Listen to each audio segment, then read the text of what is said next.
Captain Lee Minho stood on the bridge of the UNSV Horizon, staring at the massive alien structure floating in the darkness near Proxima Centauri. The structure was bigger than anything humanity had ever built. It gleamed with strange lights that shifted colors every few seconds.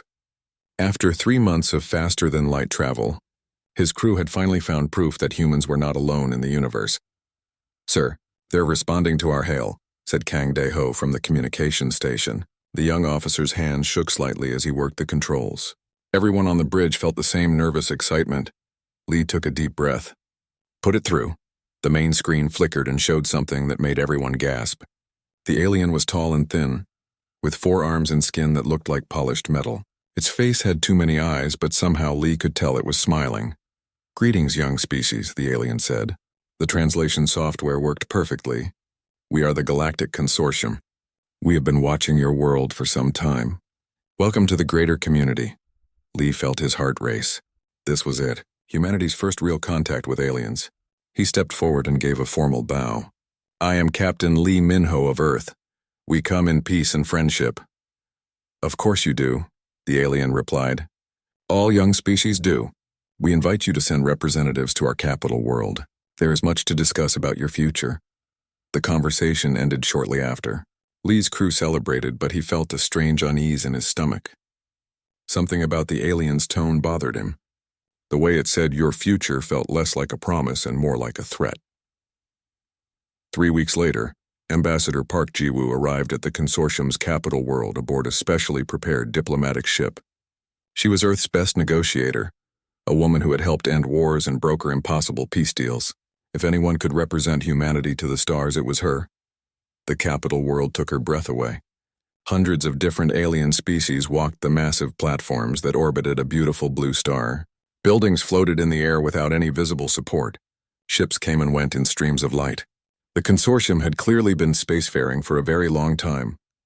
Park was escorted to a grand chamber where the High Council waited. Hundreds of aliens sat in curved rows that rose toward the ceiling. At the center sat the arbitrator, a being called Velshara, who looked like a living crystal that constantly shifted and changed. Ambassador Park Ji-woo of Earth. Velshara's voice echoed through the chamber without any visible mouth. "We have reviewed your species. You have shown remarkable progress in your short history. You have split the atom, reached your moon, and now the stars. Impressive for such a young race." Park bowed respectfully. "Thank you, arbitrator. Earth is honored to join the galactic community. We have much to learn and much to share." "Indeed," Velshara said. The crystal body flashed with different colors. "Which is why we must discuss the terms of your integration into the consortium." Park felt a chill run down her spine. Integration. Not membership. Not partnership, integration, Velshara continued. "The consortium has maintained peace in this galaxy for over 50,000 of your Earth years. We have done this through a simple system. All species must surrender their weapons of war. All species must accept population controls to prevent resource conflicts. All species must follow consortium law above their own. In return, you receive our protection and guidance." Park's mind raced. This wasn't first contact. This was conquest dressed in diplomatic language. "Arbitrator, with respect, these terms are not acceptable to Earth. We are a sovereign species. We cannot simply give up our right to defend ourselves or govern our own people." The chamber filled with what sounded like laughter from hundreds of alien throats. Velshara's crystal body turned a deep red color. "Ambassador, you misunderstand. This is not a negotiation. This is an explanation of how things work in our galaxy. Every species that joins the consortium follows these rules. Every single one." "And what about species that refuse?" Park asked, though she feared she already knew the answer. Velshara's body went completely black. "In 50,000 years, 23 species have refused integration." "Ambassador Park, would you like to know how many of those species still exist?" Park felt her blood turn to ice. "How many?" "0, Velshara said flatly. "Species that refuse integration are classified as galactic threats. They are dealt with through our pacification protocols. It is unfortunate but necessary. The peace of billions cannot be threatened by the pride of millions." Park's hands clenched into fists. "You're talking about genocide." "We are talking about necessary enforcement of galactic law," Velshara corrected. "We do not wish this fate for humanity. Your species shows great potential. But you must understand reality. The consortium commands 40,000 warships. Each one can destroy a planet. You have counted maybe 200 combat vessels. This is not a war you can win. This is not even a war you can survive. You're giving us no choice, Park said quietly. We are giving you the only choice that matters. Survive or perish. Integrate or be eliminated. You have 90 galactic cycles to make your decision. That is approximately 30 of your Earth days. Choose wisely, Ambassador. Park was escorted out of the chamber. Her mind spun with the implications. She immediately sent an encrypted message back to Earth, but she knew it would take days to arrive even at faster-than-light speeds. Meanwhile, Captain Lee and the Horizon had not been idle. While official diplomacy happened at the capital, Lee had quietly been exploring consortium space, observing and learning. What he found terrified him. In an abandoned sector, his sensors picked up debris fields. Lots of them. Kang Daeho analyzed the wreckage and found something horrible. These weren't the remains of accidents or natural disasters. These were battlefields. Old battlefields where entire civilizations had made their last stand against the consortium. Captain, look at this, Kang said, pulling up data on the main screen. I found consortium military records in a damaged satellite. They're old, but they detail something called pacification protocols. Sir, it's step-by-step instructions for destroying entire species. Lee read through the files, his face growing pale. The consortium wasn't just powerful. They were systematic executioners. They had destroyed 23 civilizations, erasing them so completely that the galaxy had forgotten they ever existed. Get this data to Earth immediately, Lee ordered. Highest priority. Encrypt it 6 ways and send it through every channel we have. Sir, if the consortium finds out we accessed these files, they're going to try to destroy us anyway, Lee said grimly. Earth needs to know what we're really facing. Back on Earth, Admiral Choi Hee-jin received both Park's diplomatic report and Lee's military intelligence within hours of each other. She immediately called an emergency meeting of the United Earth Space Command. The room filled with generals, scientists, and political leaders. Admiral Choi stood at the head of the table, her face hard and determined. They've given us 30 days to surrender everything that makes us human, she said without preamble. Our weapons, our freedom, our right to decide our own future. And if we refuse, they'll destroy us just like they destroyed 23 other species before us. President Kim Jae-sung, who had been listening quietly, finally spoke. What are our options, Admiral? Realistically, we have 2 choices. We can surrender and hope they treat us well as subordinate species, or we can fight a war we cannot possibly win against an enemy that has 40,000 warships and 50,000 years of experience. The room fell silent. Everyone understood the impossible situation. Then someone spoke up from the back of the room. There's a third option. It was Dr. Yoon Seojin, head of Earth's Quantum Weapons Division. We can fight a war we cannot win and win it anyway. Admiral Choi raised an eyebrow. Explain. The consortium has been unchallenged for thousands of years. They've forgotten what real war looks like. They've forgotten what desperate people can do. They expect us to think like them, to calculate odds and surrender when the math doesn't work out. Dr. Yoon smiled grimly. But humans don't work that way. We've never worked that way. President Kim stood up slowly. Admiral Choi, begin mobilizing our forces. Dr. Yoon, I want every scientist on Earth working on ways to fight ships that can destroy planets. Ambassador Park, when you deliver our response to the consortium, make sure they understand something. What's that, Mr. President? Tell them that Earth doesn't know how to surrender. The message from Earth reached Ambassador Park exactly 12 hours after her meeting with the High Council. It was short and clear. 3 words that would change everything. We will fight. Park felt both pride and terror as she requested another audience with arbitrator Velshara. The crystal being received her in a smaller chamber this time, with fewer witnesses. Perhaps they expected her to beg for more time or better terms. Ambassador, have you come with Earth's acceptance? Velshara asked. I have come with Earth's answer, Park replied, standing straight and tall. We reject your terms. We will not surrender our weapons. We will not accept your control over our population. We will not bow to your laws. Earth chooses to remain free. The chamber filled with an angry humming sound that came from Velshara's crystalline body. You choose extinction then. How disappointing. We had hoped your species would show more wisdom. We show the only wisdom that matters, Park said calmly. The wisdom to know that life without freedom is not worth living. Do your worst, arbitrator. Earth will be ready. Park left the capital world on the next transport. Behind her, the consortium military began preparing for war. They were not worried. 40,000 warships against 200 was not a war. It was an extermination. On Earth, Admiral Choi Hee-jin barely slept anymore. Her command center buzzed with activity day and night as humanity prepared for the impossible. Every spaceship that could hold a weapon was being armed.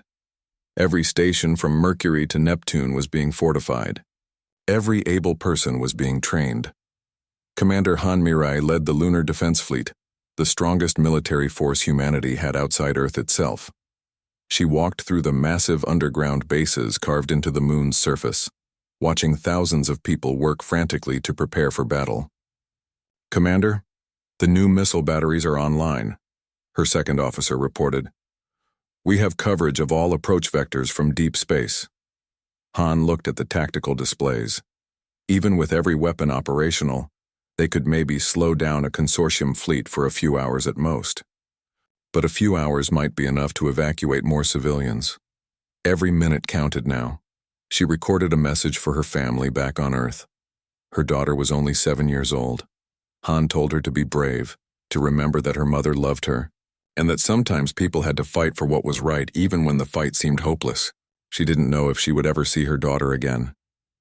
Deep beneath the surface of Mars, Dr. Yoon Seojin worked with barely controlled desperation.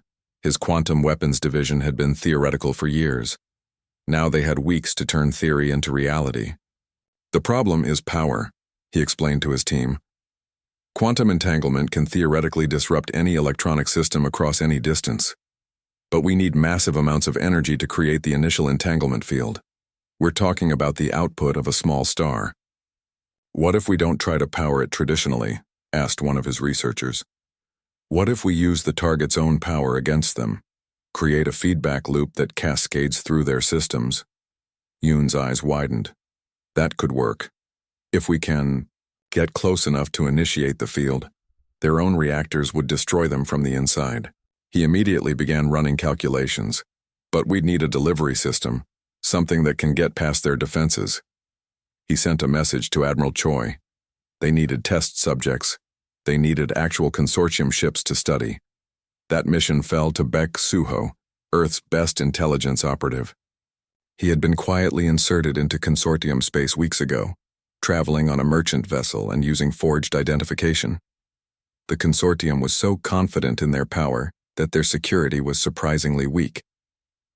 Baek hacked into a consortium data nexus on a frontier world. The information he found was both terrifying and hopeful. The consortium's fleet was massive, yes, but it was also old and complacent. Most of their ships were thousands of years old, running on the same systems, using the same tactics. They hadn't fought a real war in 10,000 years.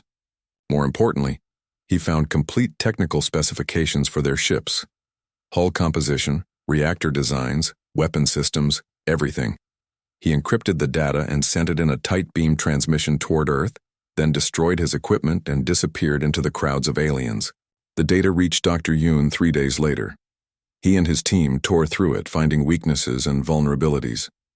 The consortium ships were powerful, but they were designed for intimidation, not actual combat. Their shields were strong against direct weapons fire, but had gaps. Their reactors were incredibly powerful, but also incredibly unstable if disrupted. We can do this, Yoon said to Admiral Choi in a secure video call. We can build a quantum disruptor. But Admiral, we only have enough exotic matter to build one. One shot. If it doesn't work, we don't get another chance. Admiral Choi didn't hesitate. Build it. We'll make that one shot count. President Kim Jae-sung addressed the people of Earth in a broadcast that reached every screen on the planet and throughout the solar system. He stood in front of Earth's flag, his face showing both the weight of leadership and unshakable resolve. My fellow humans, he began. In a few days, an alien fleet will arrive in our solar system. They come not as explorers or friends, but as conquerors. They demand we surrender everything that makes us free. They threaten to destroy us if we refuse. 23 other species have faced this same choice. 23 other species chose to fight and were destroyed. He paused, letting the grim reality sink in, but we are not like other species. Humanity has faced extinction before. We have faced ice ages, plagues, wars that consumed entire continents. Every time we were told we could not survive. Every time we proved the universe wrong. Today, I tell you the same thing I told the consortium. Earth does not surrender. Earth does not bow. Earth fights. The speech was short, but it spread across human space like fire. People who had been paralyzed with fear found courage. Those who wanted to run decided to stay. Humanity had always been at its best when backed into a corner. Engineer Otejan worked on another crucial project. If Dr. Yoon's weapon was the sword, O's creation was the shield. He had been developing stealth technology for years, trying to hide ships from sensors. It had never worked quite right. But with the consortium technical data, he saw the problem. He wasn't trying to hide from human sensors. He needed to hide from alien ones. O modified his designs, tuning them specifically to consortium detection frequencies. The first test was promising. A small drone equipped with his stealth field flew right past a consortium probe without being detected. It wasn't perfect invisibility, but it was close enough. "How many ships can we outfit with this?" Admiral Choi asked him. "Maybe 50 if we work around the clock," O replied. "But they'll be small ships, fighters and light cruisers, nothing big." "Small and invisible is perfect," Admiral Choi said with a grim smile. "We're not trying to win a fair fight. We're trying to make them bleed." Captain Lee Minho and the Horizon returned to Earth carrying more intelligence. He had mapped the consortium's military deployments and identified their staging areas. The pacification fleet was already assembling. 500 ships, Lee reported to the command staff. That's their first wave. They're not sending the full 40,000 because they don't think they need to. They expect this to be over in a day or two. "Good," Admiral Choi said. "Let them be overconfident. How long until they arrive?" "Our best estimate is 72 hours. 3 days. Humanity had 3 days to finish all preparations. Those 3 days passed in a blur of frantic activity. Weapons were loaded. Ships were launched. Families said goodbye. Children were evacuated to deep underground shelters. The massive defense stations around Earth hummed with power as their reactors came online. Commander Han stood on the bridge of her flagship, the Seoul, and watched her fleet form up around the moon. 50 warships and twice that many support vessels. It wasn't much, but it was everything they had. Dr. Yoon personally oversaw the installation of the quantum disruptor on the horizon. It was massive, taking up half the ship's cargo bay. "Captain, Lee would have to get close to a consortium flagship for it to work. Very close. Suicidally close." "You don't have to do this," Yoon told him. "We can put the disruptor on an automated drone." "No," Lee said firmly. "This is too important to trust to automation. If it comes down to it, I'll manually trigger the device. That needs a human judgment call."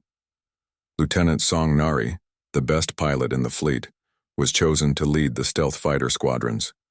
She was only 24 years old, but had reflexes that seemed almost superhuman. Otejan personally showed her how the stealth system worked. Stay quiet, stay hidden, and strike when they least expect it, O told her. "You're fighting ships that can destroy planets, but you have something they don't." "What's that?" Song asked. "The element of surprise. They've forgotten what it's like to be hunted."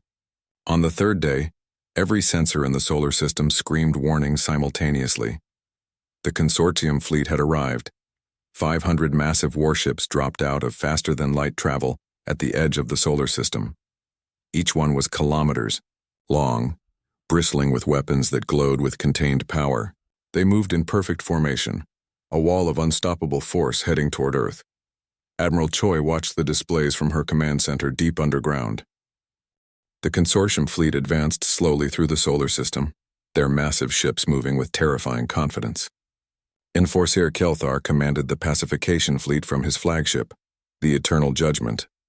He had overseen 3 previous pacification operations. All had ended within hours of the first shot. Enforcer, the human defense forces are gathering near their asteroid belt. His tactical officer reported. Approximately 200 vessels. Primitive designs. Minimal shielding. Kelthar barely paid attention. 200 ships against 500. It was an insult that these primitives thought they could resist. Maintain course. We will break their fleet, then sterilize their military installations. Standard protocol.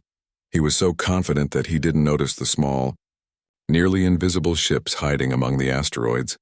Lieutenant Song Nari floated in her fighter, the Wraith 1 wedged between 2 massive space rocks. Her stealth system was active, making her ship nearly impossible to detect. Behind her, 49 other stealth fighters waited in similar positions throughout the asteroid belt. Hold position, she whispered into her comm, though she knew the enemy couldn't hear her. Let them come to us. The consortium fleet entered the asteroid belt, their shields easily pushing aside the floating rocks. They saw the human defense fleet ahead and began to spread out for attack formation. That's when Song gave the order. All units weapons free. Hit them now. 50 stealth fighters burst from their hiding places. Each one carried missiles specifically designed to exploit the weaknesses Baek-Suho had discovered. They fired at point-blank range, targeting the gaps in consortium shields. Explosions blossomed across 3 consortium destroyers. Their shields hadn't even activated because they never detected the threats. The destroyers spun out of control, atmosphere venting from huge holes in their hulls. What was that? Kelthar shouted. Where did they come from? His sensor officer had no answer. The stealth fighters had already disappeared back into the asteroid field, hiding among the rocks. Commander Han watched from the Sol as Song's attack worked exactly as planned. All ships advance. Focus fire on damaged vessels. Make every shot count. The human defense fleet surged forward. They were outgunned, but they used the asteroids for cover, ducking behind massive rocks whenever the consortium ships fired.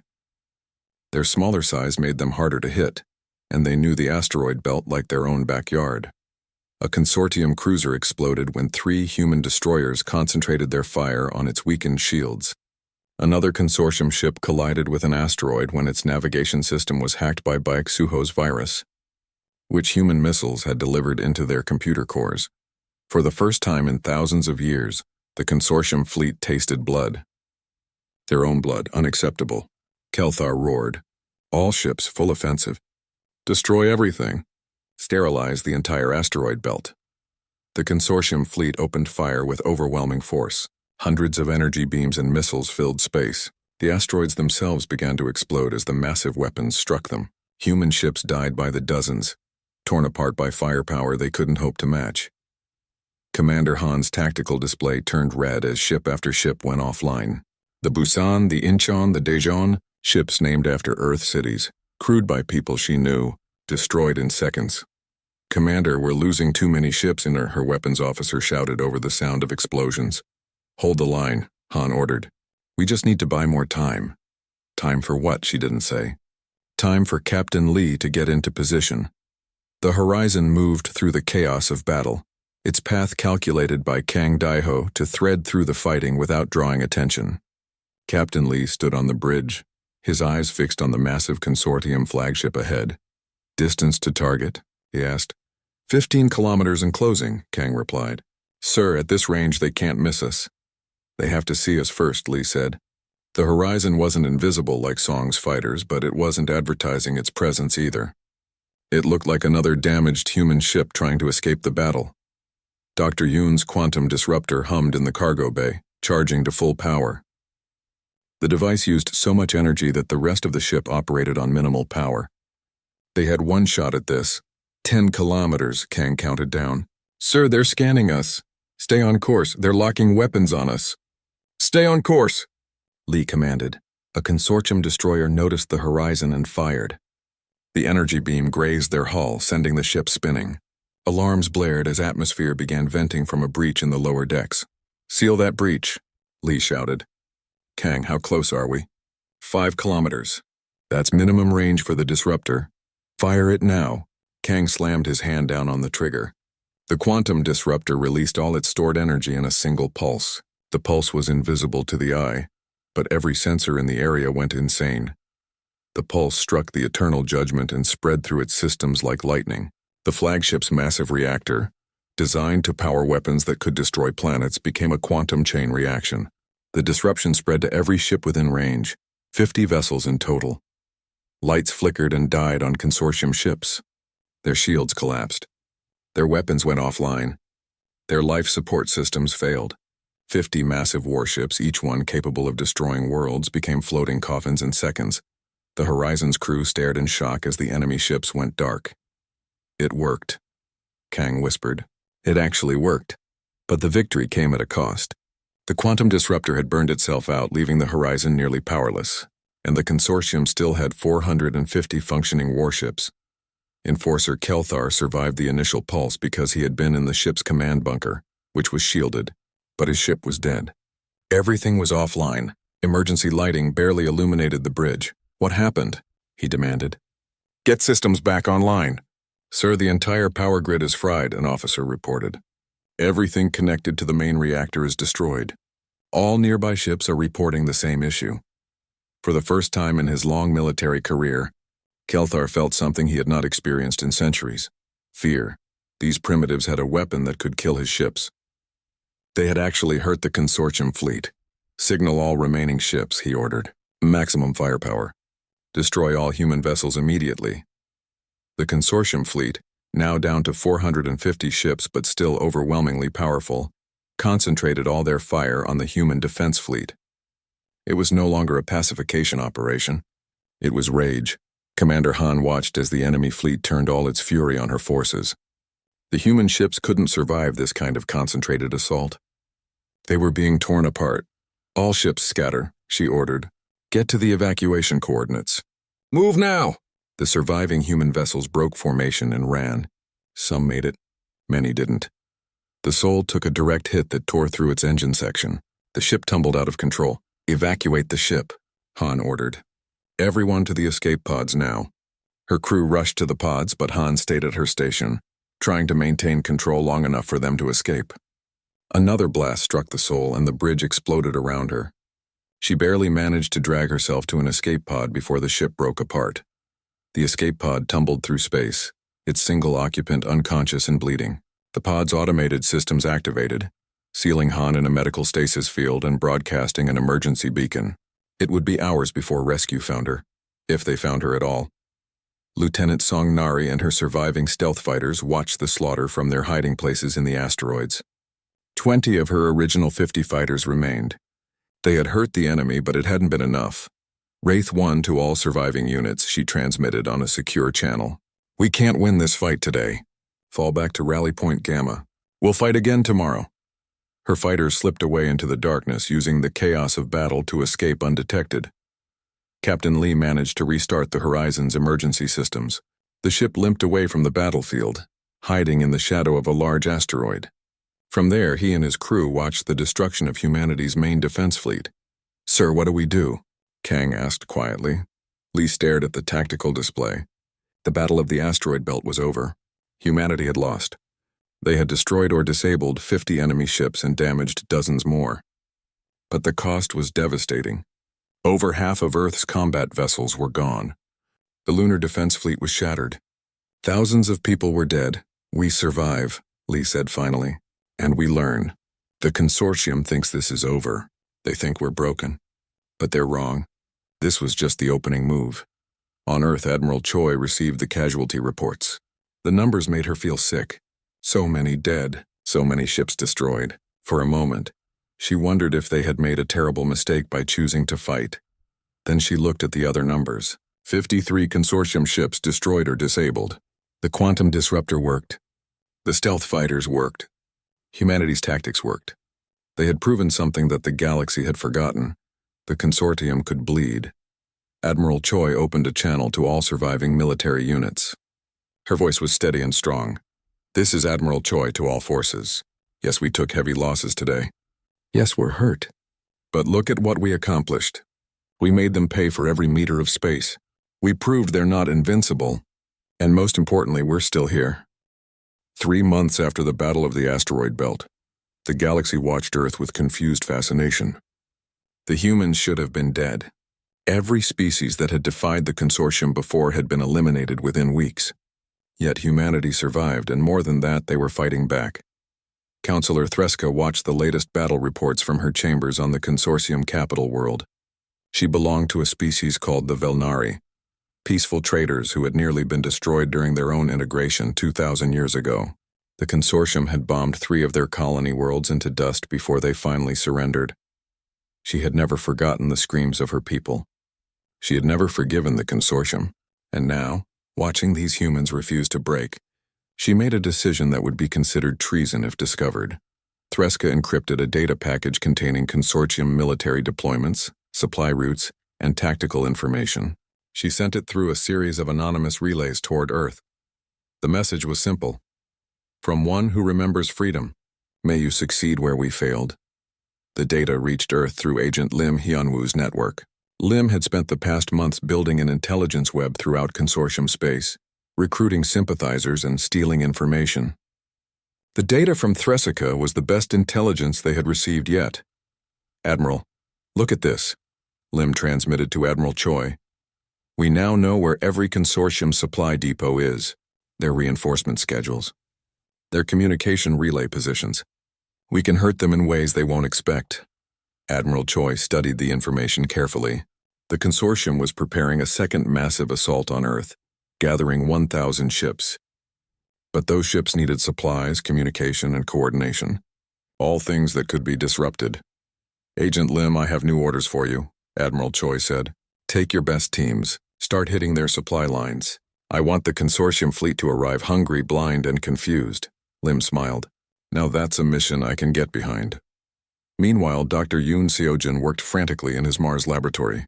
The quantum disruptor had worked once, but it had destroyed itself in the process. He needed to make a version that could be mass-produced and survive multiple uses. The problem is containment, he explained to his exhausted team. The quantum cascade is too powerful. It tears the device apart. But what if we don't try to contain it? What if we make it disposable? His lead engineer, a woman named An Sujin, suddenly understood. Missiles. We turn the disruptor into a missile warhead. Fire it and forget it. Let it destroy itself as long as it takes the enemy's ship with it. Exactly, Yoon said. And if we miniaturize the design, we can build hundreds of them. Every ship becomes a quantum weapons platform. They worked around the clock. 3 weeks later, the first quantum disruption missile was ready for testing.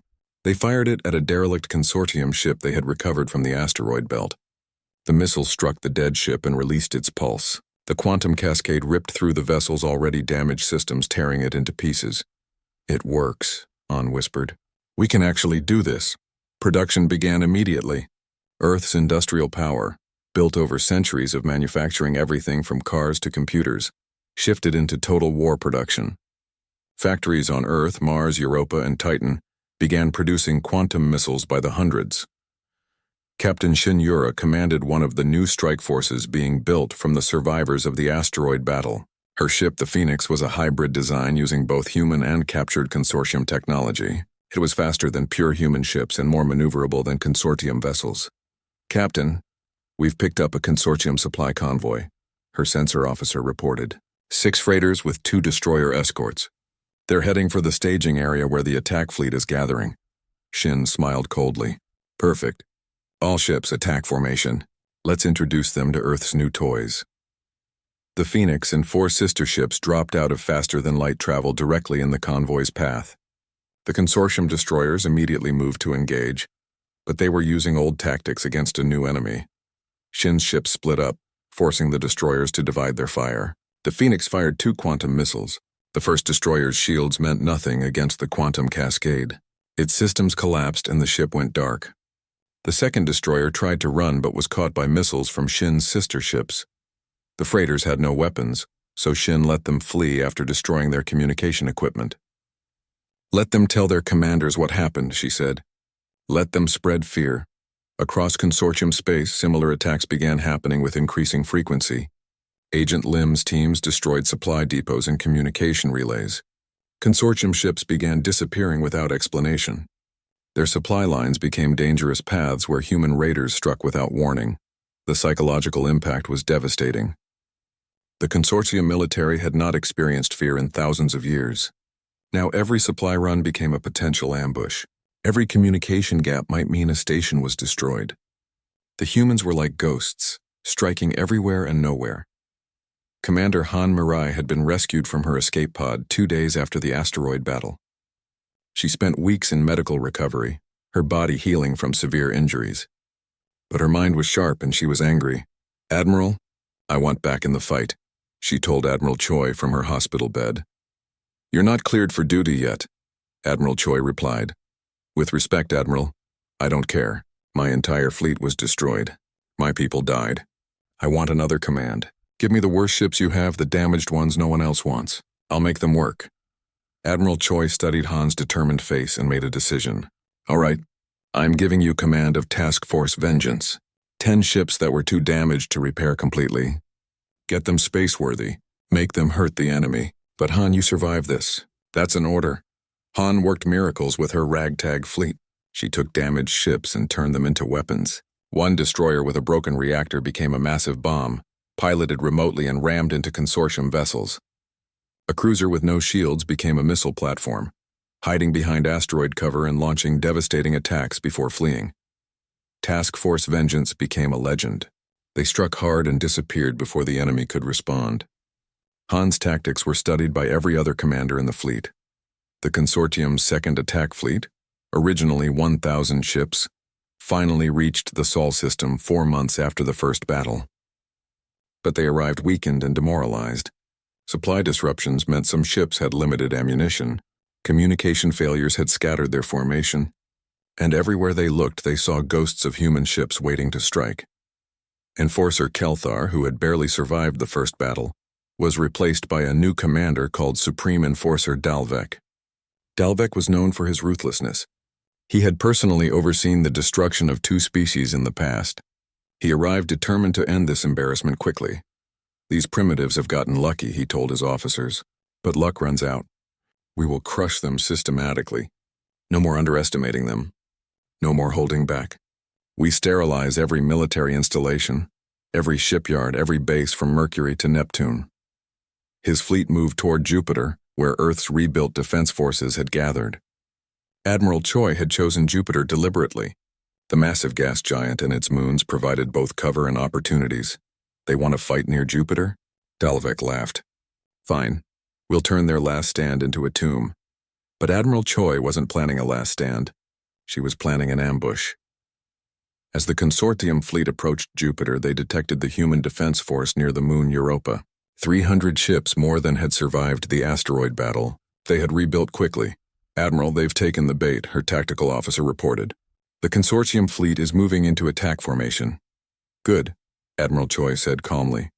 "Signal Captain Shin. Execute Operation Maelstrom." Captain Shin and her strike force had been hiding in Jupiter's upper atmosphere, using the gas giant's massive magnetic field to mask their presence. When the signal came, they burst from hiding directly beneath the consortium formation. At the same time, Lieutenant Song Nari and her expanded squadron of stealth fighters emerged from the shadows of Jupiter's many moons. Task Force Vengeance appeared from behind Europa. The consortium fleet suddenly found themselves surrounded, but the real weapon was Jupiter itself. Dr. Yoon had planted gravitational mines throughout the orbit. When activated, these mines created localized gravity wells that pulled ships off course. The consortium's massive vessels, designed for open space combat, found themselves fighting against Jupiter's gravity while under attack from all sides. "What is this?" Dalvek shouted as his tactical displays showed red threat indicators in every direction. "Where did all these ships come from?" His fleet tried to respond, but Jupiter's magnetic field interfered with their targeting systems. The gravitational mines disrupted their formations, and human forces struck from every angle with quantum missiles that ignored shields and tore through hulls. Captain Shin's Phoenix led the assault from below, her hybrid ship dancing through the consortium formation like a deadly bird. Commander Han's Task Force Vengeance unleashed everything they had, damaged ships fighting with desperate fury. Lieutenant Song's fighters wove through the chaos, striking weak points. The war had raged for 2 years. Earth should have fallen in weeks, but humanity refused to die. Now the entire consortium military was mobilizing for a final assault. 40,000 warships, the largest fleet ever assembled, prepared to descend on the Sol system and erase humanity from existence. But Earth was not the same world that had received that first ultimatum. 2 years of total war had transformed human civilization into something the galaxy had never seen. Every person, every resource, every scrap of creativity was focused on one goal: survival. General Park Jun-ho commanded Earth's military forces from a massive command ship that floated between Earth and Mars. He was Admiral Choi's replacement after she had been killed in a raid on a consortium staging area 6 months earlier. Her last words had been simple: make them pay for every step. Park intended to honor that command. General, we have confirmation, his intelligence officer reported. The full consortium fleet is moving toward our space. Estimated arrival in 4 days. All 40,000 ships. Park studied the tactical display. 40,000 against the 800 ships humanity had managed to build or capture. The odds were still impossible, but they were better than they had been 2 years ago. Send word to our allies, Park ordered. It's time. Because humanity no longer fought alone. Counselor Threska's quiet support had inspired others. When they saw that humans could hurt the consortium, other species began to question their own subjugation. Secret messages passed between worlds. Quiet rebellions began. The first species to openly join humanity was the Karathi, a race of insectoid beings who had been conquered 500 years ago. Their home world had been turned into a factory planet, their people forced into labor.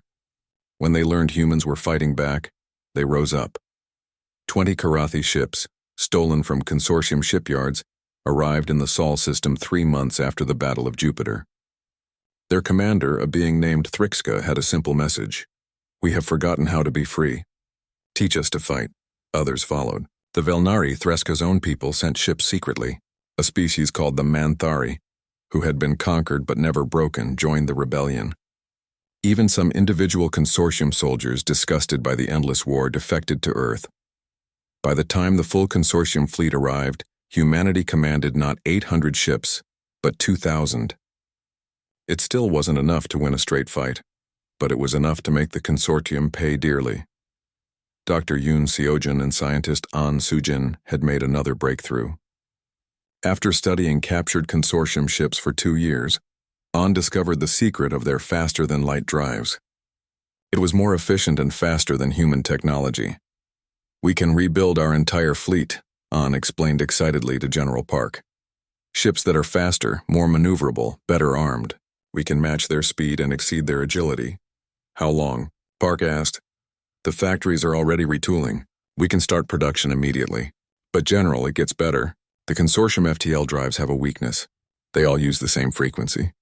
If we can build a large enough disruptor, we could trap their entire fleet in normal space. Park's eyes widened. They couldn't run. Couldn't retreat. They'd have to fight to the end, exactly. But it would take every generator we have. Earth, Mars, every station and moon base. We'd have to drain all our power reserves, and the disruptor would need to be positioned perfectly. Park made the decision instantly. Build it. We're all in anyway. As Earth prepared for the final battle, Captain Lee Minho led a desperate mission deep into consortium space. His target was the capital world itself.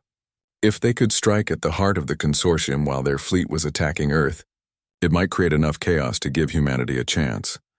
Lee commanded a strike force of 50 ships, including the rebuilt Horizon. They used the new FTL drives to reach the capital in days instead of weeks. Kang Dae-ho worked his communication station frantically, broadcasting messages to every species in the consortium. People of the galaxy, the message said in hundreds of languages. The consortium tells you they bring peace, but they bring only chains. They tell you resistance is impossible, but Earth still stands. Rise up. Fight. Be free. The strike force hit the capital world's orbital defenses hard and fast. Lee had no illusions about holding the planet. They just needed to cause enough damage and chaos to distract the consortium leadership. The attack worked better than hoped. Across the consortium capital, species that had been enslaved for thousands of years saw that the mighty empire was vulnerable. Riots broke out. Rebellions sparked. The careful control that the consortium maintained began to crumble. Meanwhile, the consortium's 40,000 ships arrived at the edge of the Sol system. The fleet was so massive that it blotted out the stars. Arbitrator Velshara commanded the fleet personally, determined to end this humiliation once and for all. This is Arbitrator Velshara to the primitive species called humanity.